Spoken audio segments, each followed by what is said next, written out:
Olá, seja muito bem-vindo a mais uma aula aqui na nossa plataforma Alcancemos Mais. Você está gostando do nosso conteúdo? Lembre-se que você pode tirar dúvidas aqui nos nossos canais de comunicação, no nosso site, na nossa plataforma. Também tirar dúvidas nas igrejas, na sua igreja local, né? Através do pastor, do seu líder, do seu ancião. Nós vamos continuar aqui conversando aí dentro do método Influenciar da escola missionária que você já tem feito aí na sua igreja de forma presencial. Nosso convidado é o pastor Marcos Santiago. Nós estamos conversando aqui sobre vários aspectos aí do estudo bíblico, do instrutor bíblico, que permeia aí a vida da pessoa que dá estudo bíblico na igreja, não é mesmo, pastor? E hoje o nosso tema é muito interessante. É a análise do ambiente para um estudo bíblico relevante. Então, quer dizer que o ambiente, ele influencia, né, pastor? Quais as necessidades básicas das pessoas e como diagnosticá-las? Essa pergunta é muito legal, porque primeiro parte do instrutor. Quais as necessidades básicas do instrutor? Existem algumas, por exemplo, a necessidade de pertencimento. Nós somos seres sociais, Deus criou o ser humano assim, e nós temos este anseio humano de pertencimento em termos de relacionamento com outras pessoas. É um sentimento de desejar estar na vida em comunidade. Nós temos a necessidade de família. Então, todos nós saímos de um contexto familiar e queremos retornar para um contexto familiar. Por isso que nós, um dia fomos apenas filhos, um dia nos tornamos pais, daqui a pouco seremos avós. E esse é um ciclo natural da vida e há um anseio, um desejo humano por vida em família. Necessidades relacionadas à saúde. Então, todos nós queremos bem-estar. Nós temos boa parte do tempo cuidando do templo, cuidando da gente, né? Seja na forma da alimentação, seja dormindo, seja se exercitando.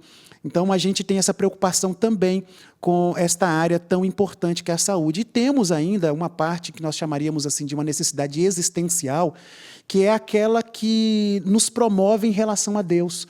Nós temos uma necessidade de adoração. Nós temos uma necessidade de reconhecer que existe algo para além da realidade tátil aqui do que eu vejo. E esse algo para além, nós encontramos principados e potestades, agentes do mal, mas nós encontramos os anjos do bem e nós encontramos o próprio Deus, Pai, Filho e Espírito Santo. Então, esta nossa conexão existencial para com o que existe para além do que aquilo que a gente vê, também é uma necessidade da gente. Por isso que, por mais que alguém declare não crença em Deus ou em algum Deus, esta pessoa tem fé de que alguma coisa para além da realidade dela existe. É nesse sentido que ninguém é ateu. E, pastor, você falou aí de algumas necessidades básicas, né, das pessoas. Como que a gente identifica isso? Como que um instrutor bíblico identifica isso na pessoa? A primeira delas, como nós já dissemos numa das aulas anteriores, Jesus se misturava com as pessoas. Então, primeiro, o desejo, a atitude, a iniciativa do instrutor de se relacionar com as pessoas já vai suprir a primeira necessidade de pertencimento, quando aquela pessoa vai perceber que alguém se interessa por ela, que alguém a respeita, que alguém a ouve, que alguém tem interesse pela história dela. Então, essa pessoa começa a se sentir parte da vida de alguém. Na segunda, por exemplo, quando a gente fala de família, a família, dentro da perspectiva da psicologia, não é apenas uma relação biológica, mas é uma relação simbólica também. Vou dar um exemplo. Nós estamos aqui nesta aula, se o seu telefone tocar e alguém te disser que o seu filho se machucou, isso não vai apenas afetar você, vai afetar a mim também, que vou ficar triste por aquilo que está acontecendo com você. É um conceito de família sistêmica. Ou seja, até os vizinhos da gente fazem parte da família da gente. Se tem uma briga na casa dos meus vizinhos, aquilo interfere na minha rotina, interfere no meu sono, interfere nas minhas orações. Então, o conceito de família sistêmica é que todos aqueles que estão relacionados a nós, de alguma forma, fazem parte da nossa família. Então, quando o instrutor vai estudar com aquela pessoa, o instrutor se torna parte da família, se torna parte dos planos. A agenda daquela pessoa agora passa a ter o instrutor presente naquela agenda. Sim. E, pastor, como as condições social, geográfica, religiosa, cultural, elas devem ser percebidas e valorizadas pelo instrutor bíblico? Vamos pensar numa casa onde as pessoas vivem em situações de vulnerabilidade, ausência de alimento ou alimento de qualidade, falta ali questões de higiene pública. de saneamento público.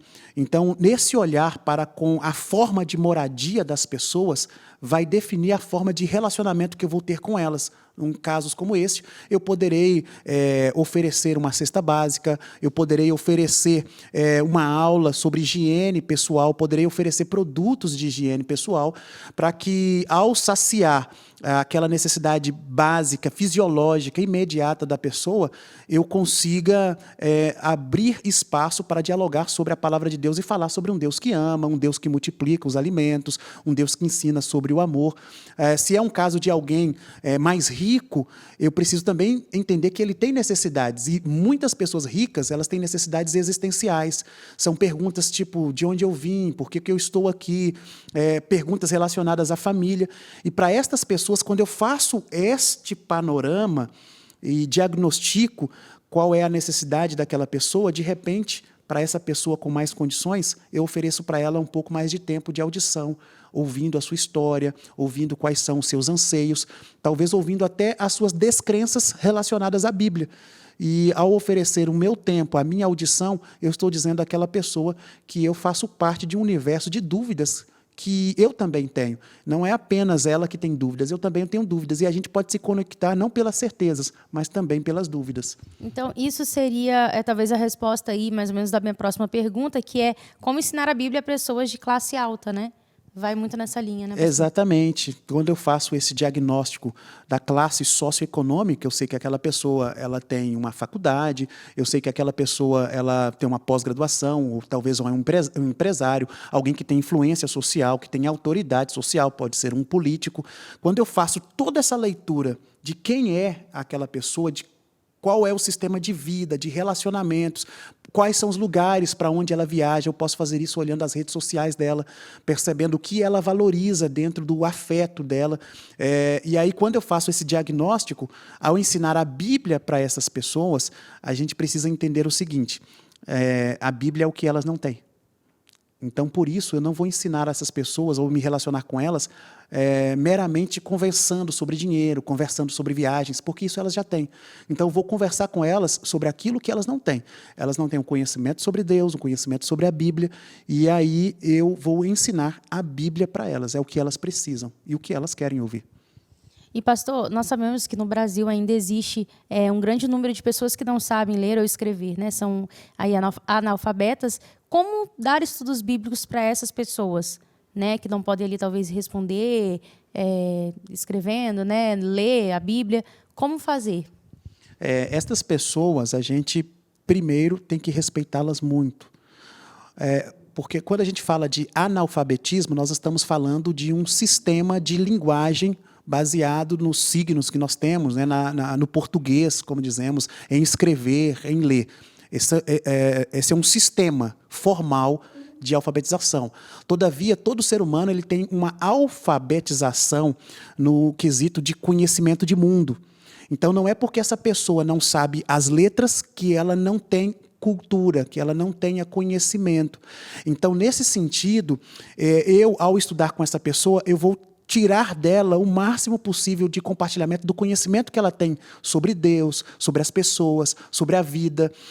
E à medida que ela for me trazendo este conhecimento, eu vou valorizar o que ela sabe, o que ela conhece, para tirar dela o peso da baixa autoestima por não saber ler.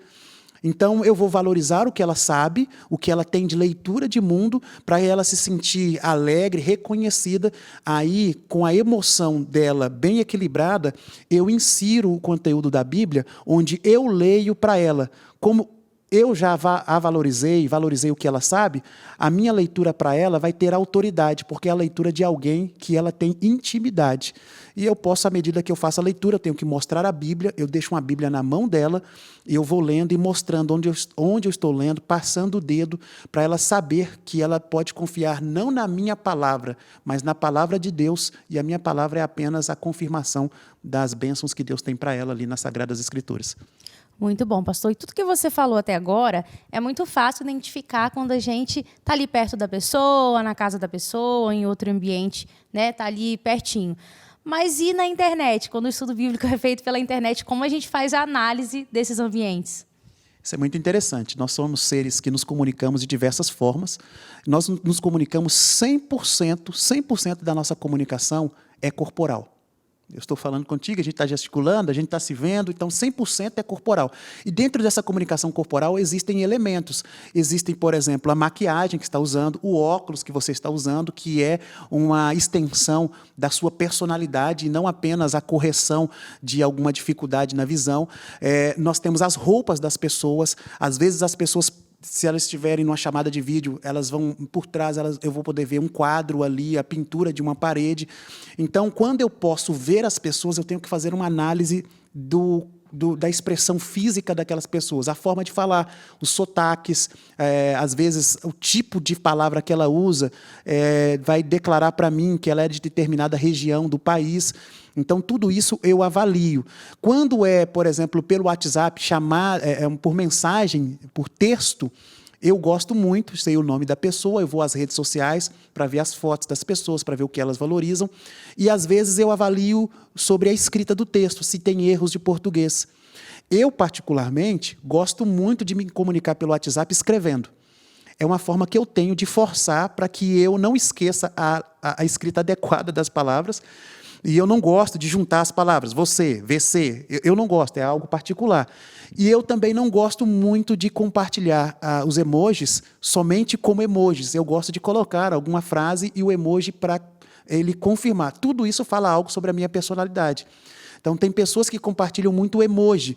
Talvez sejam pessoas que têm vergonha de escrever, talvez sejam pessoas que são muito emotivas e elas gostam de compartilhar as suas emoções mesmo ali com as imagens. Então, eu faço todas essas análises para eu saber, por exemplo, se alguém se comunica comigo e tem erros de português, geralmente eu não me comunico por escrita, para eu não constranger a pessoa. Aí eu me comunico por meio de áudio, que vai ser mais fácil para aquela pessoa se sentir respeitada, atendida, e aí vai ouvir melhor o que eu tiver para ensinar. Como é importante, né, pastor, o instrutor bíblico, então, identificar as particularidades, o ambiente, as características, e isso influencia, claro, no resultado final.